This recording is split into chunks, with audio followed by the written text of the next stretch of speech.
Hello hi welcome back. നമ്മുടെ second time നമ്മൾ start ചെയ്തത് രണ്ടാമത്തെ യൂണിറ്റിലെ അവസാനത്തെ ചാപ്റ്ററിൽ നിന്നാണ്. That is the price of lovers എന്ന് പറഞ്ഞിട്ടുള്ള ഒരു ഷോർട്ട് സ്റ്റോറി ആയിരുന്നു നമുക്ക് ഇവിടെ പഠിക്കാനുണ്ടായിരുന്നു. ചാപ്റ്ററിനെ കുറിച്ച് പറയുമ്പോൾ അല്ലേ, വളരെ സിമ്പിൾ ലാംഗ്വേജിൽ എഴുതിയ എളുപ്പത്തിൽ പഠിക്കാനും എളുപ്പത്തിൽ നമുക്ക് സ്കോർ ചെയ്യാനും പറ്റുന്ന ഒരു ചാപ്റ്ററാണ് ദ പ്രൈസ് ഓഫ് ലവേഴ്സ് എന്ന് പറയുന്നത്. മാത്രമല്ല ഇതിന്ന് വളരെ പ്രെഡിക്റ്റബിൾ ആയിട്ടുള്ള ക്വസ്റ്റ്യൻസ് ആണ്. നിങ്ങൾ കഴിഞ്ഞ വർഷത്തെ ക്വസ്റ്റ്യൻ പേപ്പറുകളൊക്കെ എടുത്ത് നോക്കിക്കഴിഞ്ഞാൽ അതിൽ വളരെ റിപ്പീറ്റഡ് ആയിട്ട് ചോദിക്കുന്ന ഒരു സെറ്റ് ഓഫ് ക്വസ്റ്റ്യൻസ് ഉണ്ട്. ഈ ക്വസ്റ്റ്യൻസ് കൂടെ നമ്മളൊന്ന് മാസ്റ്റർ ചെയ്ത് കഴിഞ്ഞാൽ, ക്ലിയർ ആക്കി കഴിഞ്ഞാൽ, ഇത് നമ്മുടെ ക്രിസ്മസ് എക്സാമിന് വേണ്ടിയുള്ള പ്രിപ്പറേഷൻ ലിസ്റ്റിൽ നിന്നും ഈ ഒരു ചാപ്റ്റർ നമുക്ക് വളരെ എളുപ്പത്തിൽ നമുക്ക് എടുത്തു മാറ്റാൻ വേണ്ടി പറ്റും. ഈ ഒരു ചാപ്റ്ററിൽ നമ്മൾ ആദ്യം പഠിക്കേണ്ട ഒരു പേര് എന്ന് പറയുന്നത് പ്രഭാത് കുമാർ മുഖോപാധ്യായ എന്നുള്ളതാണ്. പ്രഭാത് കുമാർ മുഖോപാധ്യായ. ഈ മുഖോപാധ്യായ, ചതുർബോധ്യായ അല്ലെങ്കിൽ ബാനർജി, ചാറ്റർജി എന്നൊക്കെ കേട്ടാൽ നിങ്ങൾ ആദ്യം ഉറപ്പിച്ചോണം that he is a Bengali. നമ്മുടെ റൈറ്റർ, നമ്മുടെ ഓഥർ എന്ന് പറയുന്നത് ഒരു ബംഗാളി റൈറ്റർ ആണ്. അദ്ദേഹത്തിന്റെ പേരാണ് പ്രഭാത് കുമാർ മുഖോപാധ്യായ. ഇത്രയെങ്കിലും ബേസിക്കലി നമ്മൾ അറിഞ്ഞിരിക്കണം ഈ ചാപ്റ്ററിനെ കുറിച്ച്. ഇനി നമ്മൾ ഈ ചാപ്റ്ററിന്റെ ഷോർട്ട് സമ്മറി എടുക്കുമ്പോൾ അല്ലേ, നമുക്ക് ഇതിന്റെ രണ്ട് പാർട്ടാക്കാം. ഇതിന്റെ ചാപ്റ്ററിനെയോ നമ്മൾ സ്റ്റോറിയോ അല്ല രണ്ട് പാർട്ടാക്കുന്നത്. നമ്മൾ രണ്ട് രീതിയിലാണ് ഇതിന്റെ ചാപ്റ്റർ സമ്മറി പഠിക്കാൻ വേണ്ടി പോകുന്നത്. ഒന്ന് കുറച്ചുകൂടി ഇലാബറേറ്റഡ് ആയിട്ടുള്ള, ഒന്നും കൂടെ കുറച്ചുകൂടെ എക്സ്റ്റെൻഡഡ് ആയിട്ടുള്ള, നമുക്ക് കാര്യങ്ങളൊക്കെ മനസ്സിലാക്കാനുള്ള ഒരു ഷോർട്ട് സമ്മറി കൂടെ തരാം. അത് കഴിഞ്ഞതിന് ശേഷം സ്റ്റിൽ ഷോർട്ട് സമ്മറിയാണ്, ഷോർട്ട് ആയിരിക്കും. അത് കഴിഞ്ഞതിന് ശേഷം നമ്മൾ ഇൻ എ നട്ട്ഷെൽ എന്ന് വെച്ചുകൊണ്ട് വളരെ ആറ്റിച്ചുരുക്കിയ, ആറ്റിക്കുറുക്കിയ ഒരു ചെറിയൊരു, അതിലും മൈക്രോ ആയിട്ടുള്ള ഒരു ഷോർട്ട് സമ്മറിയോടെ തരാം. നിങ്ങൾക്ക് എക്സാം പോയിന്റ് ഓഫ് വ്യൂ നോക്കുകയാണെങ്കിൽ ഇത്രയും കണ്ടന്റ്, ഇത്രയും പോയിന്റ്സ് മാത്രം മതി. ഈ പോയിന്റുകൾ വെച്ചിട്ട് തന്നെ ഇനി റൈറ്റപ്പ് ചോദിച്ചാലും, ലെറ്റർ ചോദിച്ചാലും, ഇമെയിൽ ചോദിച്ചാലും, പാരഗ്രാഫ് റൈറ്റിംഗ് ചോദിച്ചാലും നമുക്ക് ഈസിലി ആൻസർ ചെയ്യാൻ വേണ്ടി പറ്റും. സോ ഈ രണ്ട് തരത്തിലാണ് നമ്മൾ ഇന്നത്തെ ഷോർട്ട് സമ്മറി നമ്മൾ നോക്കാൻ വേണ്ടി പോകുന്നത്. സോ നമ്മൾ ഷോർട്ട് സമ്മറി സ്റ്റാർട്ട് ചെയ്യുന്നത് ഇങ്ങനെയാണ്, പിടിച്ചോ. The price of lovers revolves around the protagonist Gupta, an Indian visitor to London who frequents a vegetarian restaurant where he notices a young English girl named Maggie who appears impoverished. വളരെ lengthy ആയിട്ടുള്ള, വളരെ കുറച്ച് വലുപ്പമുള്ള ഒരു sentence ആണ്, പക്ഷെ simple ആയിട്ട് പറഞ്ഞുതരാം. നമ്മുടെ പ്രൈസ് ഓഫ് ലവേഴ്സ് എന്ന് പറയുന്ന കഥ revolves around the protagonist. Protagonist എന്ന് വെച്ചാൽ നമ്മൾ സാധാരണ ക്യാരക്ടേഴ്സിനെ നമ്മൾ അങ്ങനെ കാറ്റഗറൈസ് ചെയ്യാറുണ്ട്. ആന്റഗണിസ്റ്റ്, പ്രൊട്ടാഗണിസ്റ്റ് എന്നൊക്കെ പറയാറുണ്ട്. സോ പ്രൊട്ടാഗണിസ്റ്റ് എന്ന് പറയുന്നത് നമ്മുടെ സെൻട്രൽ ക്യാരക്ടറാണ്. പുള്ളിക്കാരന്റെ പേരാണ് ഗുപ്ത എന്ന് പറയുന്നത്. ഗുപ്ത ഒരു ഇന്ത്യൻ വിസിറ്റർ ആണ്. UK വരുന്ന, അല്ലെങ്കിൽ ലണ്ടൻ വിസിറ്റ് ചെയ്യാൻ വന്നിട്ടുള്ള ഒരു ഫോറിനർ ആണ്. അല്ലെങ്കിൽ അവരെ സംബന്ധിച്ചിടത്തോളം നമ്മൾ ഫോറിനർ ആണ്. അവിടെ വെച്ചിട്ട്, അല്ലെങ്കിൽ അദ്ദേഹം സ്ഥിരമായിട്ട് പോകാറുള്ള ഒരു വെജിറ്റേറിയൻ റെസ്റ്റോറന്റിൽ വെച്ചിട്ട് കാണുന്ന ഒരു പെൺകുട്ടിയാണ് മാഗി എന്ന് പറയുന്ന നമ്മുടെ രണ്ടാമത്തെ സെൻട്രൽ ക്യാരക്ടർ. മാഗിയെ കുറിച്ച് ഒരു കാര്യം കൂടെ ഇവിടെ പറയുന്നുണ്ട്. ഹു സീംസ് ഇംപവറിഷ്ഡ്, ഹു അപ്പിയേഴ്സ് ഇംപവറിഷ്ഡ് എന്ന് പറയുന്നുണ്ട്. എന്ന് വെച്ചാൽ ഒരു പുവറായ ഒരു ഗേൾ, അല്ലെങ്കിൽ ഒരു പാവപ്പെട്ട പെൺകുട്ടി എന്ന് കാഴ്ചയിൽ തോന്നിക്കും ഇതായിരുന്നു മാഗിയുടെ ഒരു അപ്പിയറൻസ് എന്ന് പറയുന്നത്. Despite their initial interaction they develop a bond as the protagonist learns Maggie's struggles. മാഗിക്ക് ഒരുപാട് ബുദ്ധിമുട്ടുകൾ, ഹാർഡ്ഷിപ്സ്, സ്ട്രഗിൾസ്, ചാലഞ്ചുകൾ ഇവിടെ പറയുന്നുണ്ട്. അതുകൊണ്ട് തന്നെ despite their initial interaction, despite എന്ന വേർഡിന്റെ അർത്ഥം എന്നിരുന്നാലും എന്നുള്ളതാണ്. അവരുടെ ഒരു ഇനീഷ്യൽ ഇന്ററാക്ഷന്റെ അപ്പുറത്തേക്ക് ആ ഒരു കണക്ഷൻ കുറച്ചും കൂടെ സ്ട്രെങ്തൻഡ് ആവുന്നുണ്ട്. എപ്പോ ഗുപ്ത ഇവളുടെ ഒരുപാട് സ്ട്രഗിളുകളും ഹാർഡ്ഷിപ്പുകളും ചാലഞ്ചുകളും ഒക്കെ കാണുന്നതോടുകൂടെ. അത് എന്തൊക്കെയാണെന്നുള്ളതാണ് ഇവിടെ അതിന്റെ ഒരു തുടക്കം. അവളുടെ ഏറ്റവും ആദ്യത്തെ ബുദ്ധിമുട്ട്, അല്ലെങ്കിൽ അവളുടെ ഏറ്റവും വലിയൊരു മെന്റൽ ചാലഞ്ച് എന്ന് പറയുന്നത് that was about her brother. She anxiously waits for news about her soldier brother Frank fighting on the northwest frontier. എന്താണ് ബ്രദറിനെ കുറിച്ചുള്ള കൺസേൺ എന്ന് ചോദിച്ചാൽ അല്ലേ, ബ്രദർ നോർത്ത് വെസ്റ്റ് ഫ്രണ്ടിയറിൽ യുദ്ധത്തിന് പോയിരിക്കുകയാണ്. ഫൈറ്റ് ചെയ്യാന്ന് വെച്ചാൽ യുദ്ധത്തിന്, വാറിന് പോയിരിക്കുകയാണ്. അത് നോർത്ത് വെസ്റ്റ് ഫ്രണ്ടിയറിലാണെന്നാണ് പറയുന്നത്. അത് ഇന്ത്യയുടെ നോർത്ത് വെസ്റ്റ് ഫ്രണ്ടിയറിലാണ് ഫ്രാങ്ക് എന്ന് പറയുന്ന തന്റെ ബ്രദർ, അവളുടെ മാഗിയുടെ ബ്രദർ യുദ്ധത്തിന് പോയിരിക്കുന്നത്. Mr. Gupta forms a compassionate connection with Maggie and her widowed mother, Miss Clifford. മറ്റൊരു പഠിച്ചു വെക്കേണ്ട ഒരു പേരാണ് മിസ് ക്ലിഫോർഡ് എന്ന് പറയുന്നത്. മിസ് ക്ലിഫോർഡ് എന്ന് പറയുന്നത് മാഗിയുടെ വിധവയായിട്ടുള്ള, വിഡോഡ് എന്ന് വെച്ചാൽ വിധവയായിട്ടുള്ള അമ്മയെ കുറിച്ചാണ് പിന്നീട് പറയുന്നത്. ഇവരോട് ഒരു കമ്പാഷനേറ്റ് കണക്ഷൻ എന്ന് പറയുന്നുണ്ട്. കമ്പാഷനേറ്റ് എന്ന് വെച്ചാൽ എന്താ, ദയ, അനുകമ്പ, കരുണ, ഇത്തരം വാക്കുകൾക്കാണ് നമ്മൾ കമ്പാഷനേറ്റ് എന്ന് പറയാം. Despite Maggie's poverty, she exhibits resilience, working as a typist and taking care of her ailing mother. രണ്ട് കാര്യങ്ങൾ ശ്രദ്ധിക്കുക. ഇവിടെ ക്യാരക്ടറിന്റെ ഒരു ക്വാളിറ്റിയെ കുറിച്ച് പറയുന്നുണ്ട്, ദാറ്റ് ഈസ് റെസീലിയൻസ്. റെസീലിയൻസ് എന്ന് വെച്ചാൽ ഒരു ക്യാരക്ടർ ക്വാളിറ്റിയാണ്. നമ്മുടെ ജീവിതത്തിൽ ഒരുപാട് തരത്തിലുള്ള പ്രശ്നങ്ങളുണ്ട്, പക്ഷെ ആ പ്രശ്നങ്ങളിൽ നിന്നുകൊണ്ട് തന്നെ നമുക്ക് ജീവിതത്തിന്റെ ഒരു ഒറിജിനൽ സ്റ്റേറ്റിലേക്ക് തിരിച്ചു വരാൻ പറ്റുമോ? എന്നാൽ അതിന് പറയുന്ന പേരാണ് റെസീലിയൻസ് എന്ന് പറയുന്നത്. നമ്മളൊരു റബ്ബർ ബാൻഡ് ഇങ്ങനെ സ്ട്രെച്ച് ചെയ്ത് വിട്ടതിന് ശേഷം നമ്മൾ ആ ഫോഴ്സ് റിലീസ് ചെയ്തതിനു ശേഷം അതിന്റെ തിരിച്ച് ഒറിജിനൽ സ്റ്റേറ്റിലേക്ക് വരാൻ പറ്റുമോ? ആ ഒരു ക്വാളിറ്റിയാണ്, ആ ഒരു ക്യാരക്ടറിസ്റ്റിക്സിനെയാണ് നമ്മൾ വിളിക്കുന്ന പേരാണ് റെസീലിയൻസ് എന്ന് പറയുന്നത്. Maggi exhibit resilience. ഇത്രയും പ്രശ്നങ്ങൾ ഉണ്ടായിട്ടും മാഗി എക്സിബിറ്റ് റെസീലിയൻസ്. അത് അവളുടെ ക്യാരക്ടറിന്റെ ഒരു ക്വാളിറ്റി ആണെന്നുള്ളത് മനസ്സിലാക്കുക. As the story progresses, the protagonist learns about Maggie's desire for her brother's wellbeing worsened by her mother's deteriorating health and anxiety over Frank's safety. ഇവിടെ കഥ പുരോഗമിക്കുമ്പോൾ, പ്രോഗ്രസസ് എന്ന് പറയുമ്പോൾ പുരോഗമിക്കുമ്പോൾ കുറച്ച് കാര്യങ്ങൾ നമുക്ക് മനസ്സിലാവും. ഒന്നാമത്തെ കാര്യം, മാഗിയുടെ desire for her brother's wellbeing. Brother എവിടെയാണ്? യുദ്ധത്തിന് പോയിരിക്കുകയാണ്. നോർത്ത് വെസ്റ്റ് ഫ്രണ്ടിയറിൽ ഇന്ത്യയിൽ യുദ്ധത്തിന് പോയിരിക്കുകയാണ്. അപ്പൊ പുള്ളിക്കാരനെ കുറിച്ച് വെരി ലിറ്റിൽ അപ്ഡേറ്റ് മാത്രമേ ഉള്ളൂ. അവന്റെ സേഫ്റ്റി, അവന്റെ ഹെൽത്ത്, അവൻ ഇപ്പൊ എങ്ങനെയാണുള്ളത്, ഇത്തരം കാര്യങ്ങളെ കുറിച്ച് വെരി ലിറ്റിൽ അപ്ഡേറ്റേ ഉള്ളൂ. സോ ഇത് അവളുടെ ഒരു മേജർ കൺസേൺ ആണ്. അവളുടെ മറ്റൊരു മേജർ കൺസേൺ എന്ന് പറയുന്നത് അവളുടെ അമ്മയുടെ ഡിറ്റീരിയോറേറ്റിംഗ് ഹെൽത്ത് ആണ്, അല്ലെങ്കിൽ താഴേക്ക് പോയിക്കൊണ്ടിരിക്കുന്ന, മോശമായിക്കൊണ്ടിരിക്കുന്ന അമ്മയുടെ ഹെൽത്ത് ആണ് അവളുടെ രണ്ട് കൺസേണുകൾ എന്ന് പറയുന്നത്. A significant part of this narrative involves a crystal ring believed to possess magical powers. ഈ ഒരു കഥയുടെ ഒരു ഇൻട്രസ്റ്റിംഗ് പാർട്ട് എന്ന് പറയുന്നത് ഒരു ക്രിസ്റ്റൽ റിങ്ങിനെ ചുറ്റിപ്പറ്റിയുള്ളതാണ്. അമ്മയാണെന്നുണ്ടെങ്കിലും മിസ് ക്ലിഫോർഡ് ആണെന്നുണ്ടെങ്കിലും മാഗി ആണെങ്കിലും അവർക്ക് ഒരു സൂപ്പർസ്റ്റീഷ്യസ് ആയിട്ടുള്ള ബിലീഫ് ഉണ്ട്. സൂപ്പർസ്റ്റീഷൻ എന്ന് വെച്ചാൽ അന്ധവിശ്വാസം ഉണ്ട്. ആ വിശ്വാസം എന്താണെന്ന് അറിയോ? Miss Clifford and Maggie hope that Mister Gupta, being Hindu, could use the ring to gain insight to Frank's fate. ഫ്രാങ്കിന്റെ സേഫ്റ്റി എന്താണെന്നുള്ളതും, ഫ്രാങ്ക് അലൈവ് ആണോ, ഫ്രാങ്ക് ഇപ്പോൾ ഹെൽത്തി ആണോ, ഇത്തരം കാര്യങ്ങളില്ലേ, ഈ ക്രിസ്റ്റൽ റിങ് നോക്കിക്കഴിഞ്ഞാൽ ഹിന്ദു ആയതുകൊണ്ട് മിസ്റ്റർ ഗുപ്തക്ക്, ഹിന്ദു ആയതുകൊണ്ട് അല്ലെങ്കിൽ ഒരു ഇന്ത്യൻ ആയതുകൊണ്ട് തന്നെ ഈ ഗുപ്തക്ക് ചിലപ്പോൾ ഈ റിങ് നോക്കിക്കഴിഞ്ഞാൽ ഇത്തരം കാര്യങ്ങൾ അറിയാൻ പറ്റും എന്നുള്ളത് ആര് വിശ്വസിക്കുകയാണ്? മിസ് ക്ലിഫോർഡും വിശ്വസിക്കുകയാണ്, മാഗിയും വിശ്വസിക്കുകയാണ്. ഇത്തരം ചിന്തകളെയാണ് നമ്മൾ സ്റ്റീരിയോടിപ്പിക്കൽ എന്ന് പറയാം. സ്റ്റീരിയോടിപ്പിക്കൽ എന്ന് വെച്ചാൽ എന്താ? സാധാരണ ഫോറിനേഴ്സ് ഒരു ചിന്തയുണ്ട്, നമ്മൾ ഈ മായാജാലങ്ങളും ബ്ലാക്ക് മാജിക്കും ഒക്കെ ചെയ്യുന്ന ആൾക്കാരാണ്, അതുകൊണ്ട് നമുക്ക് ഇത്തരം എന്താ പറയുക എക്സ്ട്രാ ടെറസ്ട്രിയൽ ആയിട്ടുള്ള, എക്സ്ട്രാ ടെറസ്ട്രിയൽ അല്ല, അല്ലെങ്കിൽ നമുക്ക് ഇങ്ങനെ അദൃശ്യമായിട്ടുള്ള ജ്ഞാനങ്ങളൊക്കെ കിട്ടും എന്നുള്ളത് ആർക്കൊരു വിശ്വാസമുണ്ട്, അല്ലെങ്കിൽ ആർക്കൊരു തെറ്റിദ്ധാരണയുണ്ട്. ഫോറിനേഴ്സിന് ഒരു തെറ്റിദ്ധാരണയുണ്ട്. പ്രത്യേകിച്ച് മുൻകാലങ്ങളിൽ ഇത്രയും ടെക്നോളജിക്ക് അഡ്വാൻസ് ആകുന്നതിന് മുന്നേ ഇത്തരം വിശ്വാസങ്ങൾ അവിടെ ഭയങ്കര പ്രൊമിനന്റ് ആയിരുന്നു എന്നുള്ളത് മനസ്സിലാക്കാം.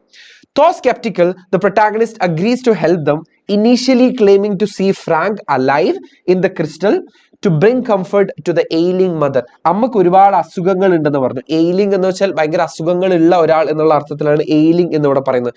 സ്കെപ്റ്റിക്കൽ എന്ന് വെച്ചാൽ എന്താ? കുറച്ച് സംശയം ഉണ്ടായിരുന്നെങ്കിൽ, നമ്മുടെ പ്രൊട്ടാഗണിസ്റ്റ് ആയിട്ടുള്ള മിസ്റ്റർ ഗുപ്തക്ക് അറിയാം ഇതൊന്നും വർക്ക് ചെയ്യാൻ വേണ്ടി പോകണില്ല എന്ന്. പക്ഷെ മിസ്റ്റർ ഗുപ്തക്ക് സംശയം ഉണ്ടായിരുന്നെങ്കിൽ പോലും ഈ ഒരു എയിലിംഗ് മദറിനെ കംഫർട്ട് ചെയ്യാൻ വേണ്ടിയിട്ട് അയാളൊരു നുണ പറയാണ്. ഇപ്പൊ ഫ്രാങ്ക് സേഫ് ആണെന്നുള്ളതും ഫ്രാങ്ക് അലൈവ് ആണെന്നുള്ളതും ചുമ്മാ ഒരു നുണ പറയാണ്. പക്ഷേ ഇവിടെ ഒരു ട്വിസ്റ്റ് സംഭവിക്കുന്നത് എന്താണെന്ന് വെച്ചാൽ, tragically it reveal that Frank had already passed away when Mr. Gupta have seen him alive. അല്ലെ, മിസ്റ്റർ ഗുപ്ത അവിടെ ഒരു നുണ പറഞ്ഞതാണെന്നുള്ളത് ആർക്കറിയാം? മാഗിക്ക് അറിയാം. പക്ഷെ മാഗിയുടെ നിർബന്ധത്തിലാണ് അമ്മയോട് ഇങ്ങനെ ഒരു നുണ പറയുന്നത്, ഈ ഒരു എയിലിംഗ് മദറിനെ കംഫർട്ട് ചെയ്യാൻ വേണ്ടിയിട്ട്. പക്ഷെ ആക്ച്വലി ഇൻ റിയാലിറ്റി എന്താണ് സംഭവിച്ചിരിക്കുന്നത്?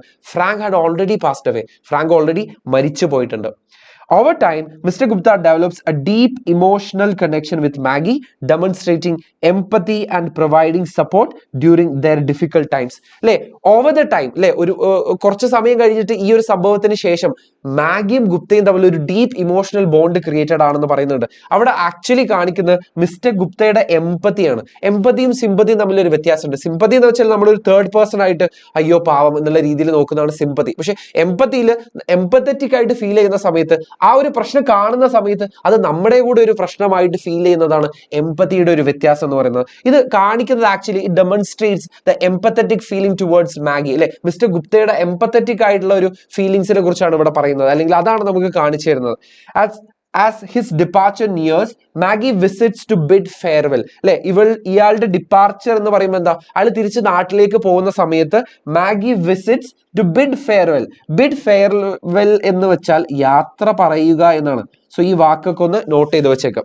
She expresses her gratitude and ask him to visit Frank's grave someday. ഇവിടെ അവസാനമായിട്ട് മാഗി ഒരൊറ്റ റിക്വസ്റ്റേ പറയുന്നുള്ളൂ, എന്തെങ്കിലും താങ്കൾക്ക് സമയം കിട്ടുന്ന സമയത്ത് to visit Frank's grave someday, എന്തെങ്കിലും ഒരു ദിവസം ഫ്രാങ്കിന്റെ കല്ലറ ഗ്രേവ് ഒന്ന് വിസിറ്റ് ചെയ്യണം എന്നാ പറയുന്നത്.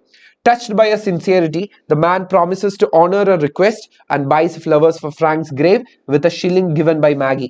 അപ്പോൾ ബ്രദറിന്റെ ഗ്രേവ് വിസിറ്റ് ചെയ്യുന്ന സമയത്തല്ലേ ബ്രദറിന്റെ ഗ്രേവിൽ വെക്കാൻ വേണ്ടിയിട്ട് കുറച്ച് ഫ്ലവേഴ്സ് വാങ്ങണം എന്നുള്ളത് മാഗി പറയാണ്. ഇത് ഭയങ്കര ഹാർട്ട് ടച്ചിങ് ആണെന്ന് പറയുന്നുണ്ട്. ഇത് നമ്മുടെ നറേറ്ററിനെ അല്ലെങ്കിൽ നമ്മുടെ മിസ്റ്റർ ഗുപ്തയെ ഒരുപാട് തരത്തിൽ ഇമോഷണലി ടച്ച് ചെയ്യുന്നുണ്ടെന്ന് പറയുന്നുണ്ട്. അപ്പോൾ ഇവള് അതിന് വേണ്ടിയിട്ട് കുറച്ച് ഷില്ലിംഗ് ആണ് കൊടുക്കുന്നത്. ഷില്ലിംഗ് എന്ന് വെച്ചാൽ വളരെ തുച്ഛമായ പൈസയാണ്. അവിടുത്തെ UK ചില്ലറ പൈസ എന്ന് നമുക്ക് വേണമെങ്കിൽ പറയാൻ പറ്റുന്ന വളരെ തുച്ഛമായ പൈസയാണ് ഷില്ലിംഗ് എന്ന് പറയുന്നത്. പക്ഷെ ആ ഷില്ലിങ്ങിന്റെ വാല്യൂ എന്ന് പറയുന്നത് അതിന്റെ യഥാർത്ഥ വാല്യൂ അല്ല. ഇവിടെ നമ്മൾ ഈ ടൈറ്റിൽ ശ്രദ്ധിച്ചാൽ മനസ്സിലാവും. പ്രൈസ് ഓഫ് ഫ്ലവേഴ്സ് എന്നാണ് പറയുന്നത്. ആ പ്രൈസ് അവൾ കൊടുക്കുന്നത് ഷില്ലിംഗ് ആണെങ്കിലും actually the actual price of the flowers are priceless അല്ലെ.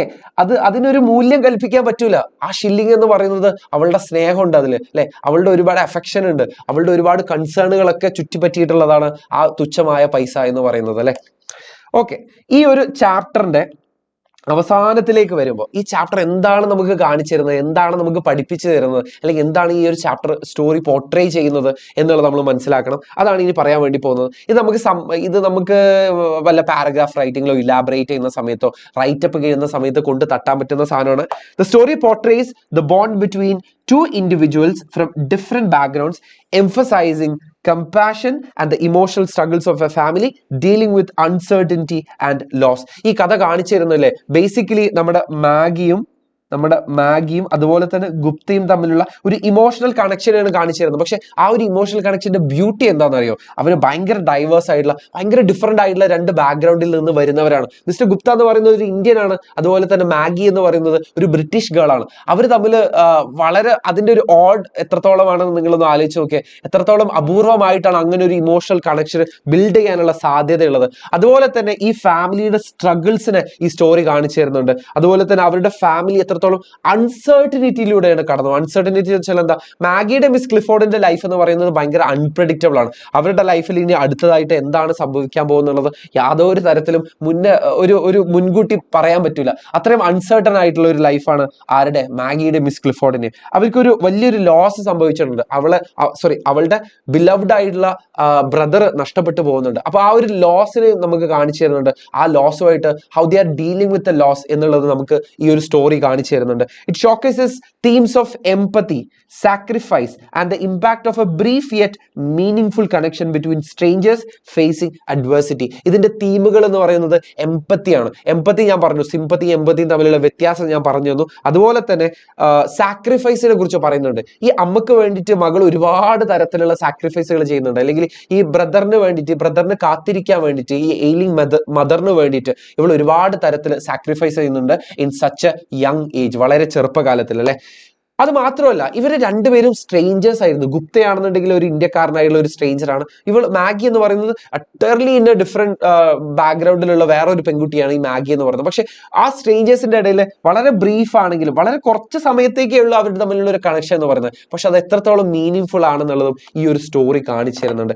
ഇത്രയാണ് നമ്മുടെ സ്റ്റോറിയുടെ ഒരു സമ്മറി എന്ന് പറയുന്നത്. പക്ഷെ ഈ ഒരു ചാപ്റ്ററിനെ കുറിച്ച് നമ്മൾ ഇത്രയും കാര്യങ്ങൾ ചിലപ്പോൾ ഓർത്തു വെക്കാൻ പറ്റണമെന്നില്ല. അതുകൊണ്ട് തന്നെ ഇൻ എ നട്ട്ഷെൽ വളരെ ചുരുക്കിയിട്ട് ഇതിന്റെയും കുറച്ചുകൂടെ micro version of the short summary ഞാൻ പറഞ്ഞുതരാം. ഒന്ന്, നമ്മുടെ പ്രൊട്ടാഗണിസ്റ്റ് എന്ന് പറയുന്നത് മിസ്റ്റർ ഗുപ്തയാണ്. മിസ്റ്റർ ഗുപ്ത ആരായിരുന്നു? Is an Indian visitor to London. അദ്ദേഹം ഒരു ഇന്ത്യൻ വിസിറ്റർ ആയിരുന്നു. ഈ സെറ്റിംഗ് എവിടെയാണ്, കഥയുടെ സെറ്റിംഗ് എവിടെയാണ്? മിസ്റ്റർ ഗുപ്ത മാഗിയെ കാണുന്നത്, അല്ലെങ്കിൽ മാഗി ഒരു പുവർ ഇംഗ്ലീഷ് ഗേളിനെ കാണുന്നത് ഒരു വെജിറ്റേറിയൻ റെസ്റ്റോറന്റിൽ വെച്ചിട്ടാണ് അദ്ദേഹം ഈ ഒരു പെൺകുട്ടിയെ കാണുന്നത്. ഇനി മാഗിയുടെ ലൈഫിനെ കുറിച്ച് നമ്മൾ എന്തൊക്കെ കാര്യങ്ങൾ അറിയണം? മാഗിയുടെ അമ്മ മിസ് ക്ലിഫോർഡ് എന്ന് പറയുന്നത് ഒരു വിഡോഡ് മദറാണ്, വിധവയായിട്ടുള്ള ഒരു അമ്മയാണ്. അതുപോലെ തന്നെ അവൾ ടൈപ്പിസ്റ്റ് ആയിട്ട് വർക്ക് ചെയ്യുന്നുണ്ട്. At the same time she is also taking care of her ailing mother. Ailing എന്ന് വെച്ചാൽ എന്താ? എയിലിംഗ് എന്ന് വെച്ചാൽ ഇൽഡ് ആണെന്നാണ് അർത്ഥം. എയിലിംഗ് എന്ന് വെച്ചാൽ അസുഖമുള്ള ഒരു അമ്മ എന്നുള്ളതാണ് അർത്ഥം. സോറി അമ്മ എന്നില്ല, എയിലിംഗ് എന്ന് വെച്ചാൽ അസുഖം ഉള്ളത് എന്നാണ് അർത്ഥം. Worried about A soldier brother Frank station on the north west frontier. ഇന്ത്യയിലുള്ള നോർത്ത് വെസ്റ്റ് ഫ്രണ്ടിയറിൽ യുദ്ധത്തിന് പോയിരിക്കുന്ന ബ്രദർ ഫ്രാങ്ക് ആണ് പിന്നെ അവളുടെ ഒരു കൺസേൺ എന്ന് പറയുന്നത്. പിന്നെ കഥയുടെ ഒരു മിഡ് പോർഷൻ എന്ന് പറയുന്നത് ക്രിസ്റ്റൽ റിങ്ങിനെ കുറിച്ചാണ്. ആ ക്രിസ്റ്റൽ റിങ്ങിന് ഒരുപാട് മാജിക്കൽ പവേഴ്സ് ഉണ്ടെന്നുള്ളത് മാഗിയും അമ്മയും വിശ്വസിക്കുകയാണ്. പക്ഷേ ഈ ഒരു ഏലിയൻ മദറിനെ കംഫർട്ട് ചെയ്യാൻ വേണ്ടിയിട്ട് നമ്മുടെ ഫ്രാങ്ക് ജീവനോടെ ഉണ്ടെന്നുള്ളത് മിസ്റ്റർ ഗുപ്ത നുണ പറയാണ്. ഇത് വിശ്വസിക്കാനുള്ള കാരണം എന്ന് പറയുന്നത് മദറിനാണെന്നുണ്ടെങ്കിലും അതുപോലെ തന്നെ മാഗിക്കാണെന്നുണ്ടെങ്കിലും ഗുപ്ത ഒരു ഹിന്ദു ആയതുകൊണ്ട് ഫ്രാങ്കിന്റെ ഫെയ്റ്റിനെ കുറിച്ച് ഈ ഒരു മോതിരത്തിൽ നോക്കിക്കഴിഞ്ഞാൽ അയാൾക്ക് അറിയാൻ പറ്റുന്നുള്ളത് ഇവരങ്ങോട്ട് വിശ്വസിക്കുകയാണ്. ഓക്കെ, ഇനി ഇതിലൊരു ട്രാജിക് ട്വിസ്റ്റ് എന്താണെന്ന് വെച്ചാൽ ആക്ച്വലി ഫ്രാങ്ക് ഓൾറെഡി മരിച്ചു പോയിട്ടുണ്ടായിരുന്നു എന്നുള്ളതാണ് ഇതിലൊരു ട്രാജിക് ട്വിസ്റ്റ് എന്ന് പറയുന്നത്. ഇനി ഈ ഒരു സംഭവത്തിന് ശേഷമാണ് മിസ്റ്റർ ഗുപ്തയും അതുപോലെ തന്നെ മാഗിയും വളരെ ഒരു ഡീപ്പ് ആയിട്ടുള്ള ഒരു ഇമോഷണൽ കണക്ഷൻ ഡെവലപ്പ് ചെയ്യുന്നത് അല്ലെ. അത് അമ്മയോടുണ്ട്, മിസ് ക്ലിഫോർഡ് ആയിട്ടുള്ള അമ്മയോടുണ്ട്, അതുപോലെ തന്നെ മാഗിയോടും ഈ ഒരു ഡീപ്പ് ആയിട്ടുള്ള ഇമോഷണൽ കണക്ഷൻ അവിടെ ഡെവലപ്പ് ചെയ്യുന്നുണ്ട്. അപ്പൊ പോകുന്നതിന് മുന്നേ before his departure Maggi actually എന്താ പറയാ ഫ്രാങ്കിന്റെ ശവക്കല്ലറിൽ ഗ്രേവിലേക്ക് കുറച്ച് ഫ്ലവേഴ്സ് വെക്കണം എന്ന് റിക്വസ്റ്റ് ചെയ്യുന്നുണ്ട് പോകുന്നതിന് മുന്നേ. മിസ്റ്റർ ഗുപ്ത നാട്ടിലേക്ക് തിരിച്ചു പോകുന്നതിന് മുന്നേ മാഗി ഇങ്ങനെ ഒരു റിക്വസ്റ്റ് പറയുന്നുണ്ട്. സോ ഫൈനൽ ആക്ട് എന്ന് പറയുന്നത് എന്താ, കുറച്ച് ഫ്ലവേഴ്സ് വെക്കാൻ വേണ്ടിയിട്ട് മാഗി കുറച്ച് ഷില്ലിങ് കൊടുക്കുന്നുണ്ട്. നേരത്തെ ഞാൻ പറഞ്ഞല്ലോ ഇതാണ് ആക്ച്വലി ഇതിന്റെ ടൈറ്റിൽ എന്ന് പറയുന്നത്, പ്രൈസ് ഓഫ് ഫ്ലവേഴ്സ് എന്ന് പറയുന്നത്. പക്ഷെ ആക്ച്വലി ആ ഷില്ലിങ് കൊണ്ടല്ല, ആ ഷില്ലിങ് ചിലപ്പോൾ ആ ഫ്ലവേഴ്സ് വാങ്ങാൻ തികയോ പോലും ഇല്ല. പക്ഷെ ആ ഷില്ലിങ്ങിന്റെ വാല്യൂ എന്താണ്, ഷില്ലിങ്ങിന്റെ ആ ഒരു പ്രൈസ് എന്ന് പറയുന്നത് ആക്ച്വലി എന്താണ്, അത് പ്രൈസ്ലെസ് ആണ്. അതിന് നമുക്കൊരു മൂല്യം കൽപ്പിക്കാൻ വേണ്ടി പറ്റൂല. ഷില്ലിങ് അല്ല, എത്ര ഇനിയിപ്പോ 10 രൂപയാണെങ്കിൽ 10 രൂപ അല്ല അതിന്റെ വാല്യൂ എന്ന് പറയുന്നത്. അതിൽ ഒരുപാട് അഫെക്ഷൻ ഉണ്ട്, അതിൽ ഒരുപാട് സ്നേഹമുണ്ട്, അതിൽ ഒരുപാട് കരുതലൊക്കെ ഉണ്ട് അല്ലെ. ആ ബ്രദറിനോട് ആ സിസ്റ്ററിന് ഉണ്ടായിരുന്ന കരുതലും സ്നേഹമൊക്കെ ഇതിൽ ആ ഒരു തുച്ഛമായ പൈസയിൽ അടങ്ങിയിരിക്കുന്നുണ്ട് എന്ന് മനസ്സിലാക്കുക. Touched by Maggie sincerity he promises to honour request. ഇതെന്തായാലും ഞാൻ ചെയ്യാം, നാട്ടിലേക്ക് പോകുന്ന സമയത്ത് എന്തായാലും ഈ ഒരു ഫോർട്ട് മൺട്രോയിൽ വെച്ചിട്ട് അവിടെ തന്റെ ബ്രദറിന്റെ ഗ്രേവിൽ ഞാൻ എന്തായാലും സന്ദർശിക്കും, അവിടെ കുറച്ച് പൂക്കൾ ഞാൻ എന്തായാലും ഭംഗിയുള്ള കുറച്ച് പൂക്കൾ ഞാൻ എന്തായാലും കൊണ്ടുവെക്കും എന്ന് പ്രോമിസ് ചെയ്തുകൊണ്ടാണ് മിസ്റ്റർ ഗുപ്ത നാട്ടിലേക്ക് തിരിച്ചു പോകുന്നത്. ഇത്രയേ ഉള്ളൂ ആസ് സമ്മറി നമ്മൾ പഠിക്കേണ്ടത്. വളരെ സിമ്പിൾ ആണ്, വളരെ എളുപ്പത്തിൽ നിങ്ങൾ ചാപ്റ്റർ വായിച്ചു നോക്കിയാലും ടെക്സ്റ്റ് ബുക്ക് വായിച്ചു നോക്കിയാലും വളരെ എളുപ്പത്തിലും സെൽഫ് എക്സ്പ്ലനേറ്ററി ആയിട്ട് നമുക്ക് പഠിക്കാൻ പറ്റുന്ന ഒരു ചാപ്റ്റർ ആണ് പ്രൈസ് ഓഫ് ഫ്ലവേഴ്സ് എന്ന് പറയുന്നത്. സോ ടൈറ്റിലിന്റെ റെലവൻസ് എന്താണെന്ന് നിങ്ങൾ മനസ്സിലാക്കണം. ആക്ച്വലി ആ പൂക്കളുടെ വില എന്ന് പറയുന്നത് പ്രൈസ്ലെസ് ആണ് എന്നുള്ളത് മനസ്സിലാക്കുക. ഈ ചാപ്റ്ററിൽ നമുക്ക് പ്രെഡിക്റ്റബിൾ ആയിട്ടുള്ള ക്വസ്റ്റ്യൻസ് ആണെന്ന് ഞാൻ പറഞ്ഞു, വളരെ പ്രെഡിക്റ്റബിൾ ആയിട്ടുള്ള ക്വസ്റ്റ്യൻസ് ആണ്. ഒന്നാമത്തെ ക്വസ്റ്റ്യൻ നമ്മൾ അറിഞ്ഞിരിക്കേണ്ടത് ക്യാരക്ടർ സ്കെച്ച് ആണ്. സോ ക്യാരക്ടർ സ്കെച്ച് ഇതിൽ വളരെ പവർഫുൾ ആയിട്ടുള്ള ഒരു ക്യാരക്ടർ എന്ന് പറയുന്നത് ആക്ച്വലി മാഗിയാണ്. മിസ്റ്റർ ഗുപ്ത ഒരു പവർഫുൾ ക്യാരക്ടർ ആണെന്ന് ചോദിച്ചാൽ ആണ്, പക്ഷെ മിസ്റ്റർ ഗുപ്തയുടെ കണ്ണിലൂടെയാണ്, പെർസ്പെക്റ്റീവിലൂടെയാണ് നമ്മൾ ആരുടെ ക്യാരക്ടറിനെ കാണുന്നത്, മാഗിയുടെ ക്യാരക്ടറിനെ കാണുന്നത്. സോ മാഗിയുടെ ക്യാരക്ടറിന്റെ ക്വാളിറ്റി ഒരുപാട് പറയുന്നുണ്ട്. നമ്മൾ നേരത്തെ റെസീലിയൻസ് എന്നുള്ള ഒരു വേർഡ് പഠിച്ചു. അതുപോലെ തന്നെ ഒരുപാട് ക്യാരക്ടർ ക്വാളിറ്റികൾ എക്സിബിറ്റ് ചെയ്യുന്ന ഒരു ക്യാരക്ടറാണ് മാഗി എന്ന് പറയുന്നത്. മാഗിയുടെ ക്യാരക്ടറിനെ കുറിച്ച് നമുക്ക് എന്തൊക്കെ എഴുതാം? മാഗീസ് full name is Alice Margaret Clifford. She is A young English girl. She is 13 or 14 years of age. വളരെ ബേസിക് ആയ കാര്യങ്ങൾ പേര് പറഞ്ഞു. അതുപോലെ തന്നെ അവളുടെ ഒരു അപ്രോക്സിമേറ്റ് ഏജ് 13 to 14 ആണ്. When we see her first, she is wearing poor clothes, showing her she is very poor. അവളുടെ ഒരു ഫൈനാൻഷ്യൽ കണ്ടീഷൻ അവൾ പറഞ്ഞു. Her hair hung in a heavy stream down her back. She had large eyes with a sad expression. അവളുടെ physical ഫീച്ചേഴ്സിനെ കുറിച്ച് പറഞ്ഞല്ലേ, അവളുടെ മുടി ഇങ്ങനെ ജലധാര പോലെ ഇങ്ങനെ ഷോൾഡറിലേക്ക് ഇറങ്ങി നിൽക്കുന്നുണ്ട് എന്ന് പറയുന്നുണ്ട്. അതുപോലെ തന്നെ അവൾക്ക് വളരെ സാഡ് ഐസ് എന്ന് പറയുന്നുണ്ട്, വളരെ ലാർജ് ആൻഡ് സാഡ് ഐസ് ആണെന്ന് പറയുന്നുണ്ട്. She works in a shop close to restaurant where she met the writer. റൈറ്ററിനെ അവൾ എവിടെ വെച്ചിട്ടാണ് കാണുന്നത്? ഒരു റെസ്റ്റോറന്റിൽ വെച്ചിട്ടാണ്. ആ റെസ്റ്റോറന്റിൽ she goes to the restaurant only on Saturday because Saturday is her payday. പേയ്ഡേ എന്ന് വെച്ചാൽ സാലറി കിട്ടുന്ന ദിവസമാണ്. അന്ന് മാത്രമേ അവൾക്ക് ആ ഒരു റെസ്റ്റോറന്റിലേക്ക് പോകാൻ അഫോർഡ് ചെയ്യാൻ വേണ്ടി പറ്റുള്ളൂ. അവിടെ വെച്ചിട്ടാണ് അവൾ ആക്ച്വലി മിസ്റ്റർ ഗുപ്തയെ കാണുന്നത് അല്ലെ. Maggi is a very hard working girl. വളരെ കഠിനാധ്വാനം, വളരെ ചെറുപ്പകാലത്തിലെ 13 to 14 years of old എന്നാ പറയുന്നത്. വളരെ യങ് ഏജിലും അവൾ അമ്മയെ നോക്കുന്നുണ്ട്, അതുപോലെ തന്നെ അവൾ ആ ഒരു ജോബും ചെയ്യുന്നുണ്ട്. വളരെ ഹാർഡ് വർക്കിംഗ് ആണെന്ന് ഇവിടുന്ന് നമുക്ക് മനസ്സിലാക്കാം. She lives with Har old mother in A small house. Her only brother Francis is in the army and he's in India. അല്ലെ, ഇന്ത്യയിലാണ് പുള്ളിക്കാരനുള്ളത്. She loves her brother very much and he too loves her. She loves her mother. She nurses her when she's sick. അമ്മ അസുഖം പിടിപെട്ട് കിടപ്പിലാണെന്ന് നമുക്ക് കഥ വായിച്ചു നോക്കുമ്പോൾ നമുക്ക് already മനസ്സിലായിട്ടുള്ളതാണ്. അതുകൊണ്ട് തന്നെ അമ്മയെ നേഴ്സ് ചെയ്യുന്നതും അല്ലെങ്കിൽ അമ്മയെ ടേക്ക് കെയർ ചെയ്യുന്നതും ആര്യനെയാണ് നമ്മുടെ മാഗിനെയാണ്. She superstitious. അവർക്ക് ഒരുപാട് അന്ധവിശ്വാസങ്ങളുണ്ട്. സൂപ്പർസ്റ്റീഷൻ എന്ന് വെച്ചാൽ അന്ധവിശ്വാസം എന്നാണ് അർത്ഥം. That is why she believes in the story told by her brother that by looking into the crystal ring one could see people who are far and what they are doing if one thinks of them and looks into the ring carefully. ഇവളുടെ brother കൊടുത്തിട്ടുള്ള ഒരു crystal റിങ്ങിനെ കുറിച്ചിട്ടാണ് പിന്നീട് പറയുന്നത്. ഈ crystal റിങ്ങിന് ഒരുപാട് പവറുകൾ ഉണ്ടെന്ന് അവളും വിശ്വസിക്കുന്നു, അവളുടെ അമ്മയും വിശ്വസിക്കുന്നു. ഒരുപാട് ദൂരെയുള്ള ഒരാളെ കുറിച്ചിട്ട് നമ്മൾ മനസ്സിൽ ഒരുപാട് സ്നേഹത്തോടെ ആലോചിച്ച് കഴിഞ്ഞാൽ അവരുടെ സുഖവിവരങ്ങളൊക്കെ അറിയാൻ വേണ്ടി പറ്റും എന്നുള്ളൊരു അന്ധവിശ്വാസം അല്ലെങ്കിൽ സൂപ്പർസ്റ്റിഷനും ആർക്കുണ്ടായിരുന്നു? മാഗിക്ക് ഉണ്ടായിരുന്നു. ഷീ ഈസ് വെരി ഡിസിപ്ലിൻഡ് അല്ലെ, ഒരുപാട് സ്ട്രക്ചേർഡ് ആയിട്ട് ജീവിക്കുന്ന ഒരാളാണ് മാഗി എന്ന് പറയുന്നത്. ഷീ ഹാസ് പൊളൈറ്റ് മാനേഴ്സ്, വളരെ വിനയത്തോടെ സംസാരിക്കുന്ന ഒരാളാണ്. That is clearly shown in A behaviour. അത് അവളുടെ പെരുമാറ്റത്തിൽ വളരെ ക്ലിയർ ആയിട്ട് നമുക്ക് മനസ്സിലാവും. It shows much she CARES for her mother. When her mother is in a critical condition, she even asked Mr. Gupta to tell her mother a lie about her brother so that the mother feels better by hearing that her son is alive and well in India. Maggie is a very fine girl അല്ലെ. അമ്മയെ കുറച്ച് comfort ചെയ്യാൻ വേണ്ടിയിട്ട്, കാരണം അമ്മ എയിലിങ്ങാണ്, അമ്മ സിക്കാണ്. അപ്പൊ അമ്മക്ക് ഒരു ഇത്തിരിയെങ്കിലും കംഫർട്ട് കിട്ടിക്കോട്ടെ എന്ന് വെച്ചിട്ട് ഈ ഗുപ്തയോട് ഒരു നുണ പറയാൻ വേണ്ടി പറയാണ്. ഈ മോതിരം നോക്കുന്ന സമയത്ത് തന്റെ ബ്രദർ ജീവനോടെ ഉണ്ടെന്ന് ഒരു നുണ തന്റെ അമ്മയോട് പറയാൻ വേണ്ടിയിട്ട് ആര് പറയാണ്? ആക്ച്വലി മാഗി പറയാണ്. ആ ഒരു ഏജ് വെച്ച് നോക്കുകയാണെന്നുണ്ടെങ്കിൽ ഷീ ഇസ് വെരി മെച്യോർഡ് അല്ലെ. അത്ര ഡീപ്ലി ചിന്തിക്കണം എന്നുണ്ടെങ്കിൽ, അത്രയും കടന്ന് ചിന്തിക്കണം എന്നുണ്ടെങ്കിൽ she is very matured and she is a very fine girl എന്ന് നമുക്ക് മനസ്സിലാവും. She wants Mr. Gupta to go to the grave of her brother who is buried in India and gives 1 shilling to him. അല്ലെ, എന്തെങ്കിലും mister Gupta നാട്ടിലേക്ക് പോകുന്ന സമയത്ത് ഈ ഒരു ഫോർട്ട് മൺട്രോ വിസിറ്റ് ചെയ്യുകയാണെന്നുണ്ടെങ്കിൽ എന്തെങ്കിലും തന്റെ ബ്രദറിന്റെ ഗ്രേവിൽ കുറച്ച് പൂക്കൾ വെക്കണം എന്നുള്ളത് അവൾ വളരെ സിൻസിയർലി പറയാണ്. A shilling is a lot of money for a poor girl like her. അല്ലെ, ഷില്ലിംഗ് എന്ന് പറയുന്നത് വളരെ തുച്ഛമായ പൈസയാണെന്ന് ഞാൻ നേരത്തെ പറഞ്ഞു. പക്ഷെ for a girl like her അത് ഒരുപാട് പൈസയാണ്. അത് to get that she had to work hard for many days. അത് ദിൻ രാത് കാ മെഹനത്ത് നമ്മൾ പറയില്ലേ ഹിന്ദിയിൽ, അത് ഒരുപാട് രാത്രി പകലുകളുടെ കഠിനാധ്വാനാണ് അവളെ സംബന്ധിച്ചിടത്തോളം.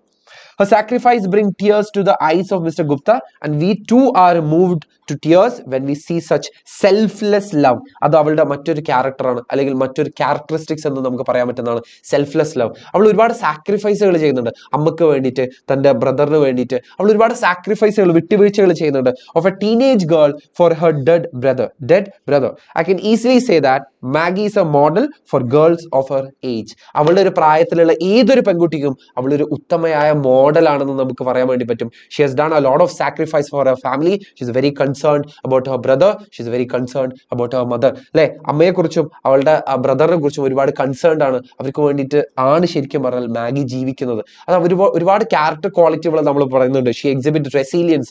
She is a very strong character. She is a very fine girl. She is very matured. ഇത്തരം ക്യാരക്ടർ ക്വാളിറ്റികൾ നമുക്ക് പറയാൻ പറ്റും ഈ ഒരു ക്യാരക്ടർ സ്കെച്ചിൽ. സോ ക്യാരക്ടർ സ്കെച്ച് എഴുതിയ സമയത്ത് നമ്മുടെ പൂർണ്ണമായ ഫോക്കസ് എന്ന് പറയുന്നത് it was actually about the character itself അല്ലെ. നമ്മൾ വേറെ സ്റ്റോറിയിൽ നടക്കുന്ന ബാക്കിയുള്ള ഇവന്റുകളൊക്കെ നമ്മൾ അങ്ങോട്ട് മാറ്റി വെച്ചിട്ട് ക്യാരക്ടറിലാണ് നമ്മൾ ഫോക്കസ് ചെയ്തത്. അങ്ങനെ ആയിരിക്കണം ക്യാരക്ടർ സ്കെച്ച് എന്ന് പറയുന്നത്.